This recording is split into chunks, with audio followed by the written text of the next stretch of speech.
ఉత్తర Korea నుంచి ఒక సంచలన వార్త ప్రపంచాన్ని ఒక్కసారిగా కిమ్ ఉలిక్కిపడేలా చేశారు. భారీ యుద్ధ నౌకపై నుంచి క్రూయిజ్ మిసైల్స్ పరీక్షలు నిర్వహించారు. ఆ యుద్ధ నౌక బరువు సుమారు 5,000 టన్నులు. క్రూయిజ్ క్షిపణుల ప్రయోగంతో శక్తిని చాటాడు కిమ్. నాంపో హార్బర్లో భారీ ఎత్తున క్షిపణి పరీక్షలు జరిగాయి. కార్యక్రమాన్ని స్వయంగా కిమ్ పర్యవేక్షించారు. వార్షిప్ను వినియోగంలోకి తెచ్చే ముందు మాక్ డ్రిల్ జరిగింది. ప్రపంచాన్ని కిమ్ డెసిషన్ కుదిపేస్తోంది. ఇప్పటికే ఇరాన్ ఇజ్రాయెల్ వార్తో ప్రపంచ దేశాలు ప్రధానంగా వెస్ట్ ఏషియా వణికిపోతోంది. ఇప్పుడు ఈ వార్షిప్ ద్వారా అమెరికా సౌత్ కొరియాకు కిమ్ సవాల్ విసురుతున్నారా అంటే అవునని అనిపిస్తోంది. అమెరికా నెక్స్ట్ టార్గెట్ ఉత్తర కొరియా అవుతుందా అనే అనుమానాల నేపథ్యంలో అమెరికా గనక తమ జోలికొస్తే కిమ్ ఊరుకుంటాడా అనేది ఇప్పుడు ఆసక్తికర చర్చ. అందుకు సమాధానంగానే కిమ్ ఈ మిసైల్స్ పరీక్షలు నిర్వహిస్తున్నట్టుగా ప్రస్తుతం మనకు అర్థమవుతుంది. ఉత్తర కొరియా నియంత కిమ్ మిసైల్స్ పరీక్షలను పర్యవేక్షిస్తున్న దృశ్యాలు ప్రస్తుతం సోషల్ మీడియాలో చక్కర్లు కొడుతున్నాయి. ఉత్తర కొరియా నాయకుడు కిమ్ జాంగ్ ఉన్ తాజాగా నిర్మించిన భారీ యుద్ధ నౌకతో మరోసారి ప్రపంచాన్ని తన వైపు తిప్పుకున్నాడు. వ్యూహాత్మక క్షిపణులను ప్రయోగిస్తూ తన నౌకాదళ శక్తిని ప్రపంచానికి చూపించాడు. అధికారిక సమాచారం ప్రకారం సుమారు 5,000 టన్నుల బరువు కలిగిన కొత్త యుద్ధ నౌకను వినియోగంలోకి తీసుకొచ్చే ముందు ఈ ప్రయోగాలు నిర్వహించారు. నాంపో నౌకాశ్రయంలో జరిగిన ఈ కార్యక్రమాన్ని కిమ్ స్వయంగా పర్యవేక్షించడం ప్రస్తుతం హాట్ టాపిక్గా మారింది. ఇక ఈ యుద్ధ నౌకను పరీక్షించేందుకు ఇందులో నుంచి సముద్రం మీదున్న లక్ష్యాలపై దాడి చేసే క్షిపణులను ప్రయోగించారు. ఈ పరీక్షల ద్వారా కొత్త నౌక యుద్ధ సామర్థ్యాన్ని ప్రపంచానికి చూపించామంటూ ఉత్తర కొరియా ప్రభుత్వ మాధ్యమాలు వెల్లడిస్తున్నాయి. ఈ అంశంపై కిమ్ కూడా స్పందించారు. ఈ నౌక తమ దేశ సముద్ర రక్షణకు కొత్త ప్రతీకగా నిలుస్తుందంటున్నారు. అలాగే నీటి అడుగు నుంచే కాకుండా నీటి పైభాగం నుంచి కూడా దాడి చేసే శక్తి తమ నావికా దళానికి ఉందంటూ వెల్లడించారు. ముఖ్యంగా సముద్ర దళాన్ని అణు ఆయుధాలతో బలోపేతం చేసే ప్రక్రియ సంతృప్తికరంగా సాగిందంటూ కిమ్ చెప్తున్నారు.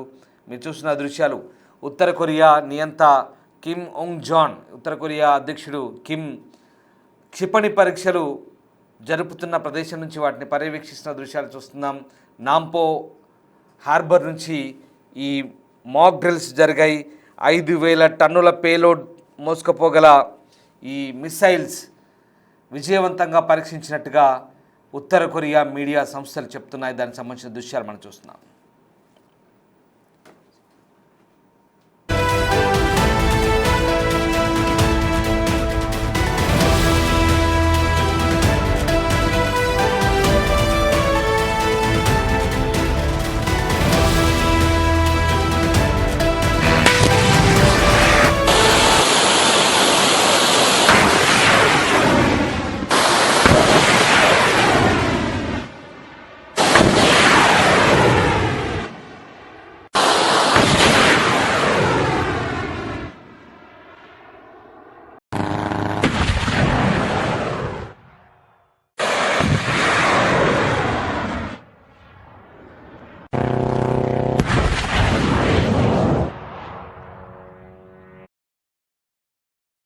ఇక ఈ విజయంతో తమ దేశ సముద్ర రక్షణ విభాగంలో పెద్ద మార్పు వచ్చిందంటూ చెప్తున్నారు కిమ్.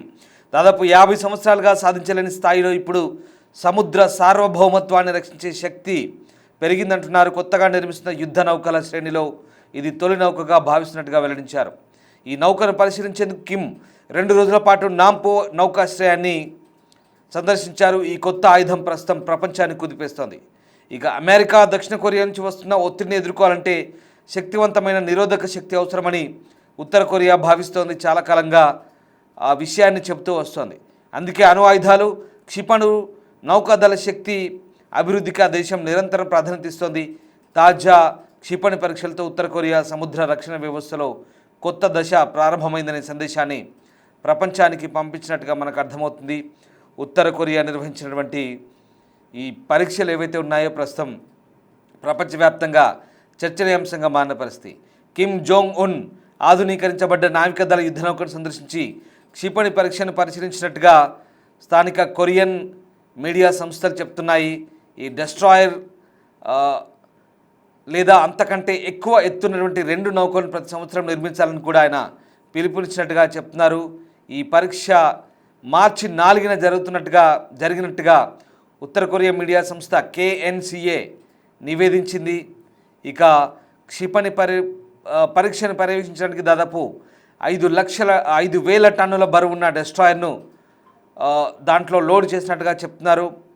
ఇక కిమ్ జోంగ్ ఉన్ ప్రకారం ఆ దేశ నావికాదళం ఇప్పుడు అత్యంత శక్తివంతమైనటువంటి దాడి సామర్థ్యం కలిగినట్టుగా ఉత్తర కొరియా రాష్ట్ర వార్తా సంస్థ KCNA నివేదిస్తోంది. గత నెలలో జరిగిన పాలక పార్టీ 9వ కాంగ్రెస్ అంటే ఆ పాలక పార్టీ జనరల్ బాడీ సమావేశంలో అంగీకరించిన కొత్త జాతీయ పంచవర్ష ప్రణాళికలో భాగంగా పసిఫిక్ మహాసముద్రంలో ఉత్తర కొరియా నావికా దళాన్ని ఆధునీకరించడం, అలాగే ఆ దేశ సముద్ర శక్తిని పెంచడం వంటి అంశాలపై తీర్మానాలపై చర్చ జరిగింది.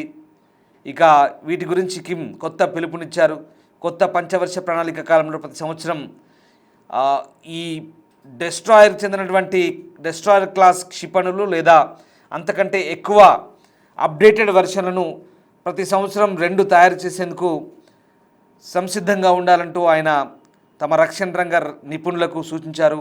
ఆ దేశ అధ్యక్షుడు కిమ్ బుధవారం 2 రోజుల పర్యటనలో భాగంగా నాంపో షిప్ యార్డ్లో ఉన్నారు. మంగళవారం, బుధవారం 2 రోజులు కూడా ఆయన అక్కడే ఉన్నారు.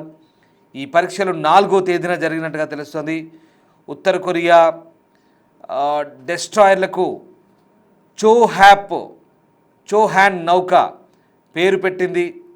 సో ఆ రకంగా ప్రస్తుతం ఆ నౌక నుంచి ప్రయోగిస్తున్నటువంటి మిసైల్ టెస్టులను కిమ్ ఉంగ్ జోన్ ఎంతో టీవీగా దర్జాగా అక్కడి నుంచి వాటిని వీక్షిస్తున్న దృశ్యాలు చూస్తున్నారంటూ ఆ దేశ మీడియా చెప్తుంటే కిమ్ ఎంత ఆయుధ సంపత్తి పెంచుకోవడంలో ఆసక్తిగా ఉన్నారో మనకు అర్థమవుతుంది.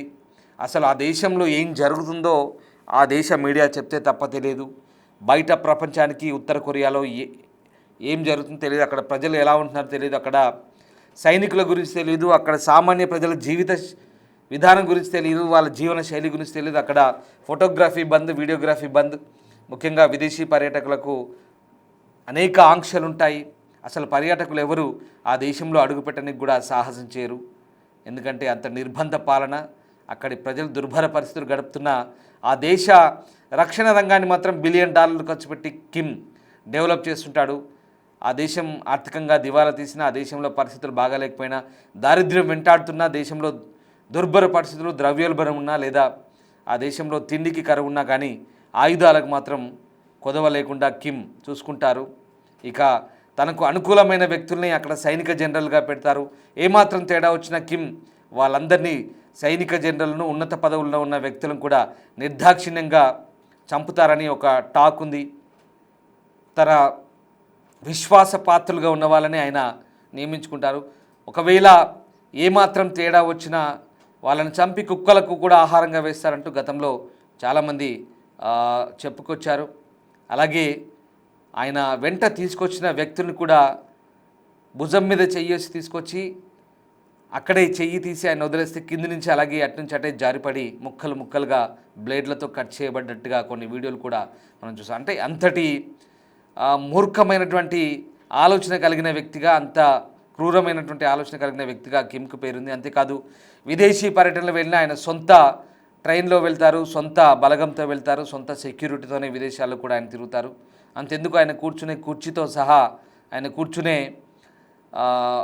ల్యాబరేటరీ కమోడ్తో సహా, అంటే వాష్రూమ్ కమోడ్తో సహా ఆయన సొంతనే తీసుకెళ్తాడంటే కిమ్ ఎంత జాగ్రత్త పడతాడో మనం అర్థం చేసుకోవచ్చు. అతి చిన్న వయసులో పాలకుడిగా ఆయన ఉత్తర కొరియాకు నియమించబడ్డాడు. తన తండ్రి వారసుడిగా ఆయన రాజకీయాల్లోకి వచ్చి నియంత పాలన కొనసాగిస్తున్నాడు. ఇక కిమ్ తన 14 ఏళ్ల కుమార్తెకు కూడా ఇప్పుడు తన వారసత్వాన్ని అప్పజెప్పబోతున్నట్టుగా కూడా ఈ మధ్య వార్తలు వచ్చాయి. కానీ ఇంకా దానికి సంబంధించిన ధృవీకరణ ఏం లేదు. సో ఉత్తర కొరియా ప్రస్తుతం ఈ 5,000 టన్నుల చోహాన్ క్లాస్ డిస్ట్రాయర్లను ప్రస్తుతం విజయవంతంగా ప్రదర్శించింది. సో ఆ రకంగా ఈ చోహాన్ క్లాస్ డిస్ట్రాయర్లను మరిన్ని తయారు చేసేందుకు సిద్ధంగా ఉన్నారు. సో మొత్తం ఇవన్నీ కూడా బాలిస్టిక్ అలాగే క్రూయిజ్ క్షిపణులను దీని ద్వారా ప్రయోగించవచ్చు. ఇది విధ్వంసక నావిక ఆయుధాలను కలిగి ఉంటుంది. అలాగే ఈ నౌకను రష్యా సహాయంతో లేదా సాంకేతిక ఇన్పుట్తో తయారు చేసి ఉండవచ్చని దక్షిణ కొరియా సైనిక అధికారులు భావిస్తున్నారు. సో ఆ రకంగా ఇప్పుడు ఇది మార్చ్ 3న జరిగినటువంటి ఆర్మీ స్నిప్పర్ల పోటీకి కిమ్ హాజరైన చిత్రాలను కూడా ఆ KCNA అంటే లోకల్ మీడియా విడుదల చేసింది. నియంత్ర సైనిక అభివృద్ధికి ప్రాధాన్యత ఇస్తూనే అమెరికా మరియు దాని మిత్ర దేశాల నుంచి రెచ్చగొట్టే చర్యలను ఆయన వాళ్ళకు షాక్ ఇచ్చేందుకే ఈ పరీక్షలు జరిపినట్టు తెలుస్తుంది. ముఖ్యంగా కిమ్ ఉత్తర కొరియాకు దక్షిణ కొరియాకు పడదు. సో ఈ రెండు దేశాల మధ్య భయంకరమైనటువంటి వైరం శత్రుత్వం ఉంది. రెండు కొరియాగా ఉండి విడిపోయిన తర్వాత, ఉత్తర కొరియా విడిపోయిన తర్వాత ఆ దేశానికి ఈ నియంత పాలకుడు వచ్చిన తర్వాత సౌత్ కొరియాని ఏ రకంగా టార్గెట్ చేద్దామంటే ఆయన చూస్తున్నాడు. సౌత్ కొరియా నుంచి ఒప్పుంది. సౌత్ కొరియా డెవలప్ అయింది బ్రహ్మాండంగా. సౌత్ కొరియా ఇవాళ ప్రపంచ వాణిజ్యంలో దూసుకుపోతుంది. అంతేకాదు ఒక అభివృద్ధి చెందిన దేశాల సరసన ఉంది. కానీ ఉత్తర కొరియా మాత్రం ప్రజలు దౌర్భాగ్యంలో ఉన్న, దారిద్ర్యాన్ని అనుభవిస్తున్న కిమ్ లాంటి నియంత పాలకుడి చేతిలో అక్కడ ఏం జరుగుతుందో తెలియని పరిస్థితి. సైనిక సంపత్తి, ఆయుధాలు మాత్రం భారీగా తయారు చేసుకుంటున్నారు. కిమ్ ఆలోచన ఒక విధ్వంసంతో కూడినటువంటి ఆలోచన. కిమ్ లాంటి ఒక ప్రమాదకరమైనటువంటి నేత ప్రపంచంలో మరెవరూ లేరంటూ కూడా కొన్ని వాదనలు వస్తాయి. అలాంటి కిమ్కు సరైన మొగుడు అమెరికానే అంటూ కూడా కొంతమంది రకరకాల వార్తలను కూడా సర్క్యులేట్ చేస్తుంటారు. ఇక్కడ అమెరికా నుంచి థ్రెట్ పొంచి ఉన్న నేపథ్యంలో, అమెరికా నుంచి ముప్పు పొంచి ఉన్న నేపథ్యంలో కిమ్ అమెరికాకి ఇప్పుడు సమాధానం చెప్పే దిశగా ఈ మిస్సైల్ను తయారు చేశారంటూ చెప్తున్నారు. కిమ్ రష్యాతో సన్నిహితంగా ఉంటాడు, కిమ్ చైనాతో సన్నిహితంగా ఉంటాడు. కిమ్ ఆలోచన విధానం వేరు, కిమ్ మాట తీరు వేరు. కిమ్ హెచ్చరికలు జారీ చేస్తారంటే కూడా అదే స్థాయిలో ఆయన ఆలోచన విధానానికి అద్దం పట్టేలా ఉంటాయి. సో ఇప్పుడు ఇరాన్, ఇజ్రాయెల్, అమెరికా వారు జరుగుతున్న ఈ సందర్భంలో కిమ్ ఈ క్షిపణి పరీక్షలు చేయడం ప్రాధాన్యత సంతరించుకుంది. ఇది దక్షిణ కొరియాను, అమెరికాను ఉద్దేశించే కిమ్ ఈ ప్రయోగాలు చేసినట్టు చెప్తున్నారు. ఇక అమెరికా నెక్స్ట్ టార్గెట్ ఉత్తర కొరియా కాబోతుంది, నార్త్ కొరియా కాబోతుందంటూ వార్తలు వస్తున్న నేపథ్యంలో కిమ్ ఈ మిస్సైల్ టెస్ట్ ద్వారా అమెరికాకి అలాగే తన శత్రుదేశమైన సౌత్ కొరియాకి ఈ రకమైనటువంటి సంకేతాలు పంపినట్టుగా విశ్లేషకులు భావిస్తున్నారు.